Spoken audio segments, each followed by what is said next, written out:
नमस्कार मंडळी, आपली परंपरा या आपल्या मराठी चॅनलवर आपल्या सर्वांचे सहर्ष स्वागत आहे. मंडळी, मार्गशीर्ष महिन्यात मोक्षदा एकादशी येते. ही एकादशी 22 डिसेंबर वार शुक्रवार रोजी आलेली आहे. तर या मोक्षदा एकादशीची कथा काय आहे ते आजच्या व्हिडिओत जाणून घेऊयात. चला तर सुरू करूयात. पण त्याआधी आपली परंपरा या चॅनलला सबस्क्राईब करा, म्हणजे असेच नवनवीन माहितीपूर्ण व्हिडिओज तुमच्यापर्यंत सहज पोचतील. आणि व्हिडिओ आवडला तर नक्की लाईक करा, तुमच्या मित्रमैत्रिणींसोबत शेअर करा. चला तर सुरू करूयात. मोक्ष मिळवून देणारी मोक्षदा एकादशीची कथा. धर्मराजाने विचारले, मार्गशीर्ष शुक्ल पक्षातील एकादशी कोणती? त्या दिवशी कोणत्या देवांची पूजा करावी व त्या व्रताचा विधी कोणता आहे? लोकांच्या हितासाठी व त्यांची पापे नष्ट व्हावीत म्हणून मी विचारत आहे. माझी ही शंका दूर कर आणि विस्ताराने सर्व सांग. हे श्रीकृष्णा, सर्व काही मला सांग. भगवान श्रीकृष्ण म्हणाले, राजा, तू मला योग्य तेच विचारलेस. तुझी बुद्धी निर्मळ आहे, हे फारच चांगले आहे. भगवंताला आवडणाऱ्या या दिवसाचा महिमा मी सांगतो, तो ऐक. राजा, ही एकादशी माझ्या देहापासून कशी उत्पन्न झाली हे तुला सांगितलेच आहे.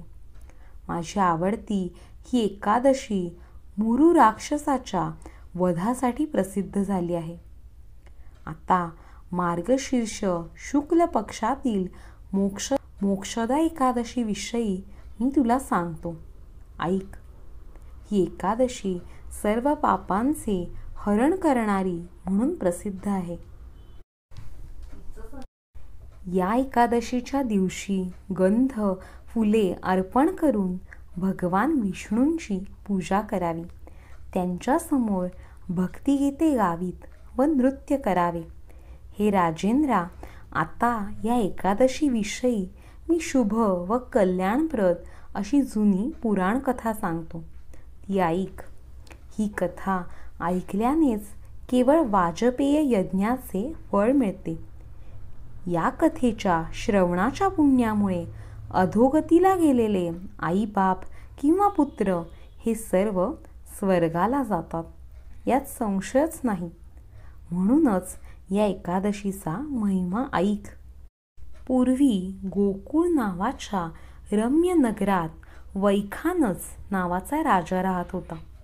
तो आपल्या प्रजेचे पालन पुत्राप्रमाणे करत असे. त्याच्या राजधानीत 4ही वेदात पारंगत असलेले ब्राह्मण राहत असत. तो राजा अशा प्रकारे राज्य करीत असताना एका रात्री त्याला स्वप्न पडले. त्या स्वप्नात त्याने पाहिले की आपला पिता अधोयानीत नरकात गेला आहे. हे पाहून त्याला मनातल्या मनात फार आश्चर्य वाटले. सकाळी ब्राह्मणांसमोर स्वप्नाचा वृत्तांत सांगताना राजा म्हणाला, ब्राह्मणांनो, मी काल स्वप्नात पाहिले की माझा पिता नरकात पडला आहे. तो मला म्हणत होता, बाळा, मी या अधोयोनीत येऊन पडलो आहे. यातून माझा उद्धार कर व मला वाचव. ब्राह्मणांनो, तेव्हापासून माझ्या मनाला शांतता नाही. माझे हे प्रचंड राज्य मला दुःखदायक वाटत आहे. माझे घोडे, हत्ती, रथ हे मला आता सुख देत नाहीत. माझा धनपूर्ण कोशही मला सुख देत नाही. माझ्या बायका, गुणी पुत्र यांपासूनही मला कसलेच सुख होत नाही. मी आता काय करू? कुठे जाऊ? माझे सर्व शरीर नुसते जळत आहे.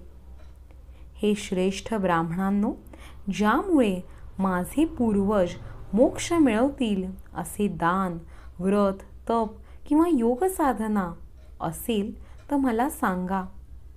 ज्याचा पिता नरकात गेला आहे, अशा सामर्थ्यवान पुत्राने या लोकी जिवंत कशाला राहायचे?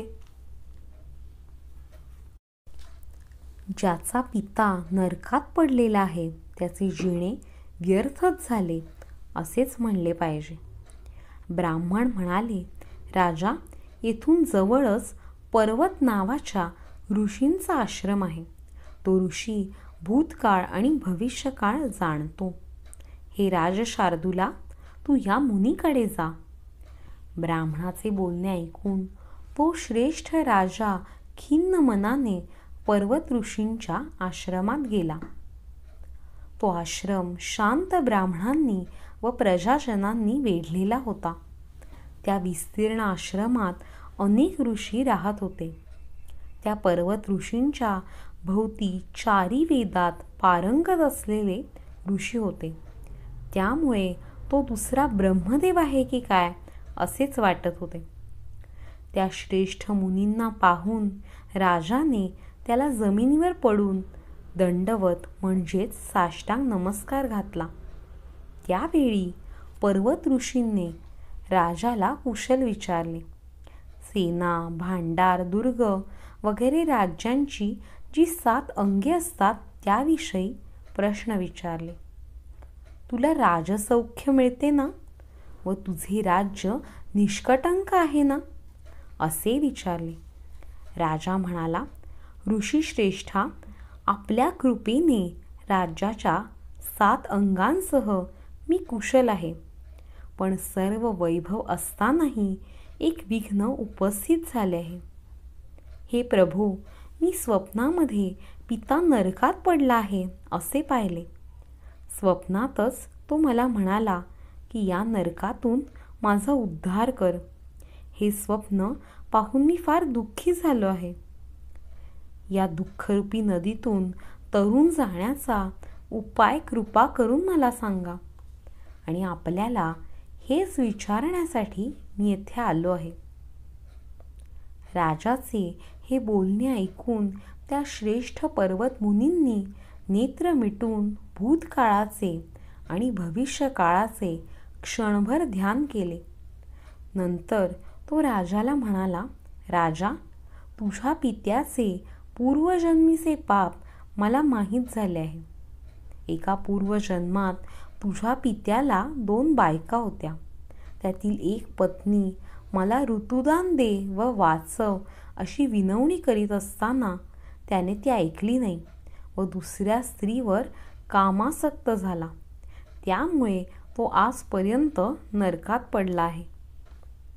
राजाने विचारले, कोणत्या व्रताने किंवा दानाने त्या पापयुक्त नरकातून माझ्या पित्याचा मोक्ष होईल? ऋषी म्हणाला, राजा, मार्गशीर्ष शुक्ल पक्षातील मोक्षा नावाची एकादशी विष्णूंना प्रिय आहे. त्या तिथीला तुम्ही सर्वजण उपोषण करा व ते पुण्य पित्याला अर्पण करा. त्या पुण्याच्या प्रभावाने तुझ्या पित्याला नरकातून मोक्ष मिळेल. पर्वत ऋषींचे हे बोलणे ऐकून राजा घरी आला. मार्गशीर्ष शुक्ल एकादशीचा दिवस आल्यावर अंतःपुराणातील सर्व स्त्रिया व मुले यांच्यासह त्यांनी एकादशीचे व्रत केले व उपवास केला व ते सर्व पुण्य आपल्या पित्याला दिले. त्याबरोबर स्वर्गातून राजावर पुष्पवृष्टी झाली. वैखानस राजाचा पिता त्याच वेळी स्वर्गाला जाऊ लागला. सर्वजण त्याची स्तुती करत होते. अंतरिक्षातून जाताना तो आपल्या पुत्राला स्पष्ट वाणीने म्हणाला, बाळा, तुझे निरंतर कल्याण असो. नंतर तो स्वर्गात गेला. राजा जो ही मोक्षदा एकादशी करतो त्याचे सर्व पाप नाश पावते आणि अंती तो मोक्ष मिळवतो. या मोक्षदा एकादशीसारखी निर्मळ व शुभ असलेली दुसरी एकादशी नाही. या एकादशीचे व्रत केल्यामुळे जे पुण्य मिळते त्याचे मोजमाप करणे मलाही शक्य नाही. या एकादशीचे महात्म्य वाचल्यामुळे किंवा ऐकल्यामुळे वाजपेय यज्ञाचे फळ मिळते. ही एकादशी चिंतामणीप्रमाणे मनातील सर्व इच्छा पुरवते आणि स्वर्ग व मोक्ष मिळवून देते. याप्रमाणे श्री ब्रह्मांड पुराणातील मोक्षदा नावाच्या एकादशीचे महात्म्य संपूर्ण झाले. श्रीकृष्णार्पणमस्तु. ही होती मोक्षदा एकादशीची कथा. अशाच सर्व एकादशींच्या कथा आपल्या चॅनलवर आहेतच. तुम्ही त्या पण ऐकू शकता. त्यासुद्धा तुम्हाला नक्की आवडतील. व्हिडिओ आवडला का नक्की कमेंट बॉक्समध्ये सांगा. धन्यवाद.